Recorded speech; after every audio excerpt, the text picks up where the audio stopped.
Hey guys, we're going to talk about spiral review today, okay? So we're of course going to go to our reading course.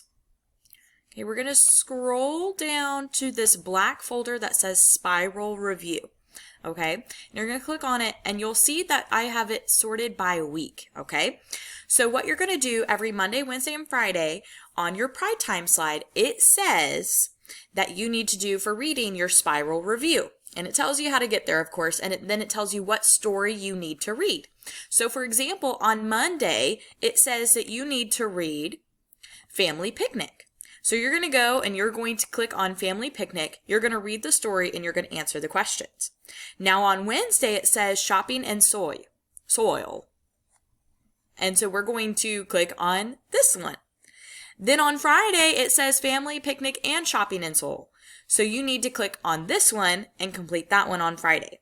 Don't complete them out of order. Do not complete them all in one day. That's a lot of reading in one day. So that's why I've broken it up into every other day, Monday, Wednesdays, and Fridays for you to complete them. Okay? When you're finished, make sure you click the finish button and you've clicked all the buttons to make sure it turns in correctly. Okay. The reason why we do spiral reviews is so that you are constantly seeing material. You don't forget how to summarize. You don't forget about theme. It's constantly reminding you so that when we get to the STAR test or when we get to an assessment, you remember those vocabulary words. You remember those skills so that you're constantly being successful.